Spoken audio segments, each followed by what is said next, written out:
me. Hi, everybody. Welcome to ThNOT. We are here. We are live. I have got, well, obviously, I'm ready for the show because I'm very excited about tonight's conversation that we're going to have. Many of you know her from my Instagram, but if you don't know her, this is my lovely wife, Christine Cartell. I'm not the guest he's excited about, though. Let's be clear. No. I am excited to have you here as well. I'm always excited. My other guest, Catherine Quinn, just said hello. So let's add her onto this. Let's see if I figured out how to do this correctly. Hello. Hi. How are you? I'm so good. How are y'all? We're good. We're getting ready for the show. Welcome to ThNOT, as we lovingly call it, Thursday night on tour. Is what we love. I love it's actually catchier than Snob. Who needs Snob when you have ThNOT? Exactly. Well, he also has Snot. We also have Snot, which just sounds disgusting, but that's Saturday night on tour. There's a lot going on. There's a lot happening, a lot of lives, but we are very excited to have you. Catherine, can you introduce yourself for my followers, please? And what do you do? Because your job is so pretty cool. Hi. So my name is Catherine Quinn. I run social media for The Great Gatsby on Broadway, The Roommate on Broadway. I also do some directing and choreography, and then I make my own content. Amazing. And so I really wanted to have a conversation with you, and my wife also has been dabbling because sorry, I just got to get my wig cap back just a little bit here. I'm honored to be a part of this process, honestly. This is the behind the scenes that people pay to see, right? Yeah. I mean, honestly, you got that double mic. You know you mean business. I mean business when you got that double mic. And one of the most asked questions. What's on your forehead? Yeah. All the time. It's not boogers, I promise. No. This is also my really first YouTube live, so thank you for having me. Oh, well, thank you for joining us. Really? I tried to join on my computer and it was like mobile only, and I was like, okay. I know, right? So it's crazy. So one of the things that I do this Thursday night on tour, where I take it as an opportunity to invite my fans in the audience that come to see Les Mis and that follow me. I take it as an opportunity to provide an education for stuff that happens beyond what you see on stage, right? So I've interviewed most of the crew, if not all the crew, about their different aspects of the job. But now that we are in this new world of social media, it really is this new position within theater and within this industry. Thank you, Amanda. Within this industry that I know that you have really kind of grabbed onto and kind of launched into this new industry in forming your own company and building this as a new kind of career, I guess I could say, for yourself, which I think is pretty cool. So how did you know that this was something that you were like, yeah, there's an avenue for this? Like, what was the brainstorming behind that? You say that as though there was so much strategy, and regrettably there wasn't. Come on in. Go ahead. Keep talking. No, you're great. You're good. My ADHD and we're going to make it through. It's going to be so good. We're going to multitask. I mean, it wasn't very, the way that I ended up running social media on Broadway is I was working as a script associate on Broadway shows. And then a music director of a show that I was a script assistant on saw that people were coming to the show because I had talked about it on TikTok, and someone every single night would be like, hi, I'm at Shucked because I watch your content on social media. And he watched that happen and was like, something is happening here. They're not even finding out about the show from our social media. They're finding out about it through yours. What is this? And then he is the composer of The Great Gatsby and took me to lunch last summer and was like, hey, we want to give you a fake title in the room, essentially. And I want you to market the show. I'm going to pay you out of my own pocket because general management will, it's not traditional to have a lot of marketing spend pre-Broadway, but he knew it was essential for the momentum of the show. And so he was like, it's such a worthwhile investment. And to this day, he's like, best, great, worked out great. Yes. So it was not, honestly, it wasn't strategic at all. It was just, I started doing TikToks during the pandemic because I missed theater desperately. And we were all having so much ideation about what the future of theater could look like. And I just continued doing that and then showing my life backstage working on Broadway shows. And then one thing led to another. But I think there's so so much opportunity, which I know you've talked about a lot as well, that we're not taking advantage of. And it's tricky because, we want to protect these spaces and protect the process and, acknowledge all of the union rules and all of these things. Yes. But also, fandoms are different now than they were even 3 years ago. Like, things have changed so much so quickly. And there's such an opportunity to connect with Broadway fans in a way that we never were able to before. But I don't know that we're capitalizing on that yet. And by capitalizing, I mean, like, that's the greedy version of saying creating a great opportunity for both parties, like letting fans have more access and then letting Broadway shows hopefully thrive more because people know they exist. So, yeah.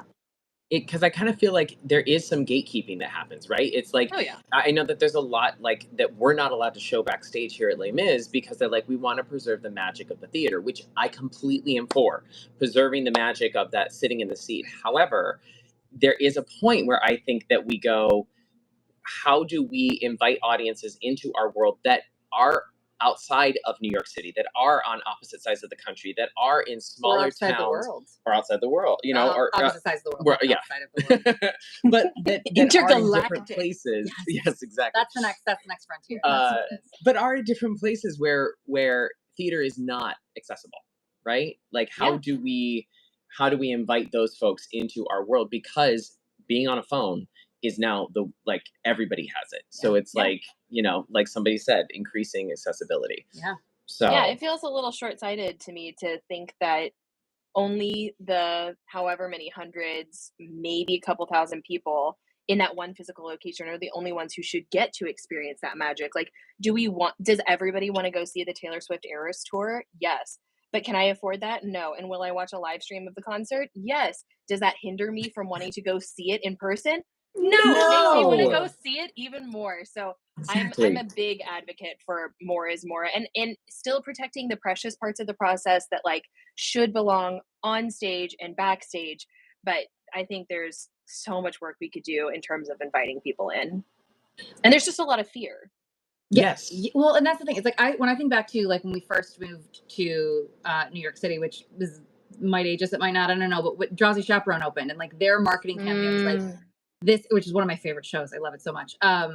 This is a word of mouth show. Yours has been chosen, and that was before Facebook became a big thing, and then Instagram, and then TikTok, and everything else. And then I remember when Shucked, we heard rumblings because we knew some people in the in the pre-Broadway run of it, and then when it opened, I remember us sitting there going, I don't know who's doing this marketing, but it's brilliant. And it wasn't the marquee, and it wasn't like that stuff. I mean, that was cool too, but it was all of the stuff on social media, all of the influencers. But that was the show you worked on. That was you.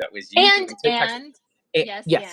and RPM a press team. and Marathon and all of those a whole people. team. But I remember, it was sitting the on the first one. couch watching your TikToks, going like, "This is so cool," because you are inviting people into the process. Yeah. You're inviting folks behind the curtain to really see how hard this is. I remember watching. You're like, this is my day. I get up at 5 a.m. to take my dog on a walk, and then I get on the train and I go into the city and I record 3 voiceovers, and then I go to this, and then I go to that, and then I go to another meet. And I was like, bless you.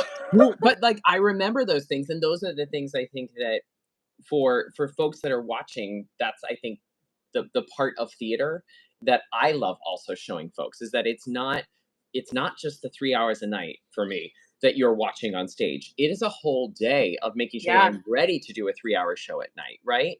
So my question, I think, to both of you is, now that because things move so quickly in social media, how quickly do you feel that you have to get content made in order to keep up with that?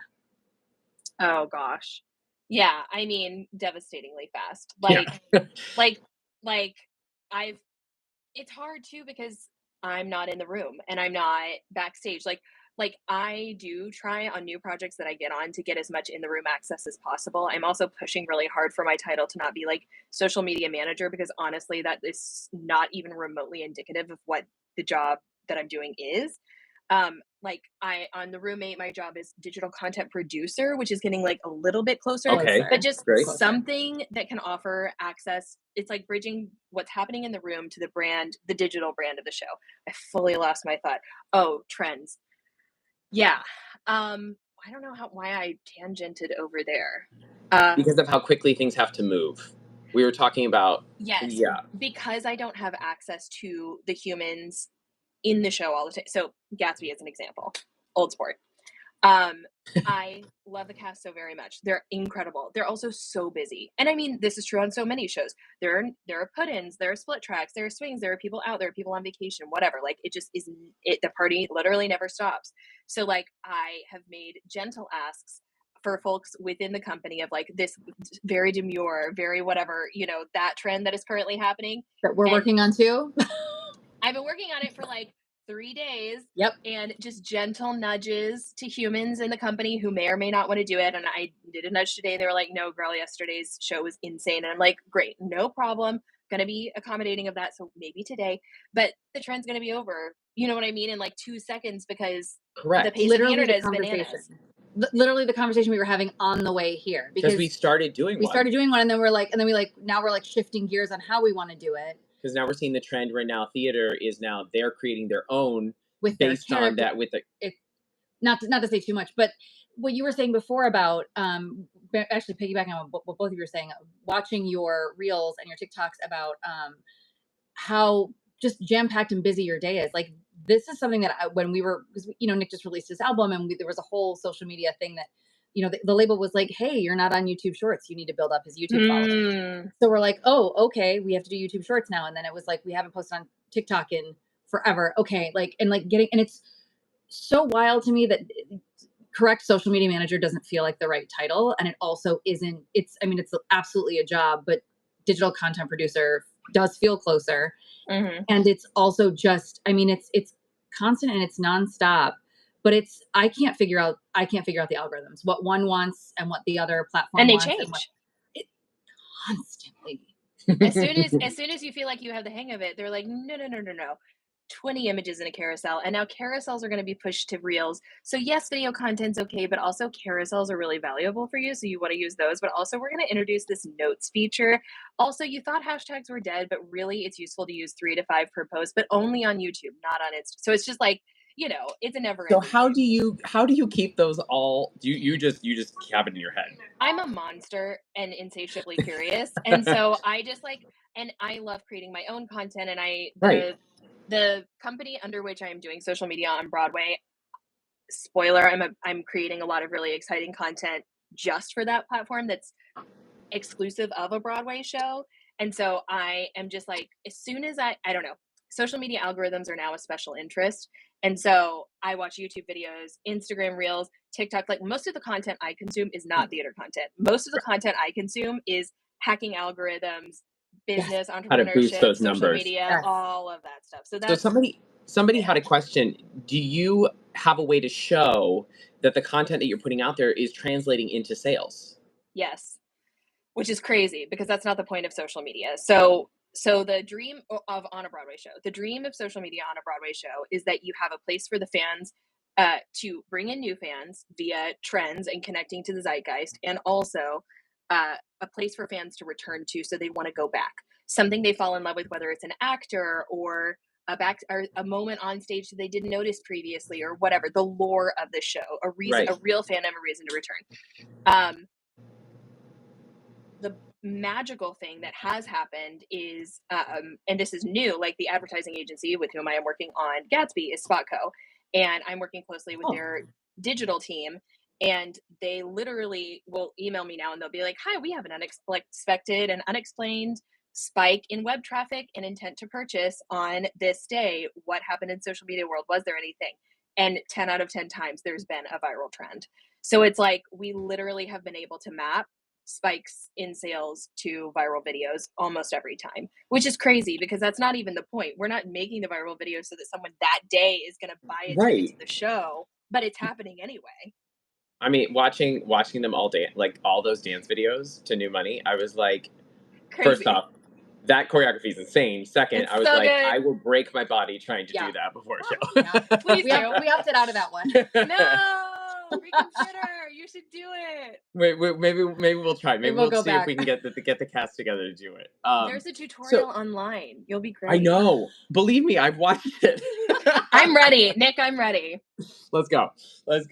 You and all the barricade boys. Where do you feel like, because of this push and this new frontier, where do you hope that it'll go? Oh gosh. I'm a big proponent of live streaming and pro shots. Yes, please. Yeah. The Broadway economy doesn't work. I'm not sure if you're aware of this, but like our numbers don't make any sense. Like your numbers on tour make a lot more sense. Our numbers in New York don't make sense. So for folks who are watching, like the likelihood for a tour to make money is significantly higher than a Broadway show. Broadway shows literally now almost never recoup. So the pre-pandemic adage was 8 out of 10 Broadway shows did not make their money back, and it's worse odds now. So the model is woefully broken. Oh my gosh, my dog is having such strong feelings. Come here. Do you want to say hi? Hi, Bubs. Hi. He has feelings. My dream is that we make social media on Broadway like globally more accessible, less precious, less like advertisements, less like fancy press, and more like the way that we interact with our phones. And therefore that we drive more sales, and 2, that we build and sorry, I have way too many thoughts about this.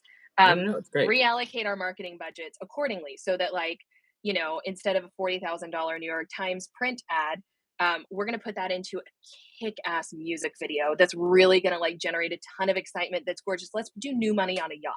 You know what I'm saying? Like, let's do that instead of a new, like, and that's going to last so much longer and get so much more pickup and all of these things. So I just think that we like really need to rethink. Yeah. Like initially budgets are crazy. So that, and then I am such a firm believer that like, live streaming and pro shots are an integral part of where our Broadway economy should ultimately head. Not a 5-minute call. So those are some of my hopes. And then, I have too many of them, but those are some of them. So then I think my final question before we go is, if there is somebody out there that is like, this could be my way into theater, what advice, or out of theater, like to interesting, to a different career, what advice would you give them? Learn how to make really killer content on your own. Do it for shows that you go see, and then offer someone a solution. Like, instead of being like, hey producer, you should consider be like, hi, these are the metrics on my videos. These are the metrics on a video for a show that I recently went to see. I have so many ideas that I'm so excited about pertaining to your show. Things that I think would just perform beautifully based on XYZ. I would love to help you with this. Do you have 20 minutes to chat? So like, instead of an ask, it's an offer, you know? Hands full instead of hands out. Yeah. I think we could definitely talk to you again about a lot of this stuff, because like what I'm curious about is, do you have to, like, when you have an idea or there's a trend that you want to jump on, do you have to answer to the producers, the press, like do you have to get permission, as opposed to like when we're doing our own so stuff quickly? By the time it depends on the show. Okay. Oh, okay. And it depends on the teams and how much they trust you and all of that stuff.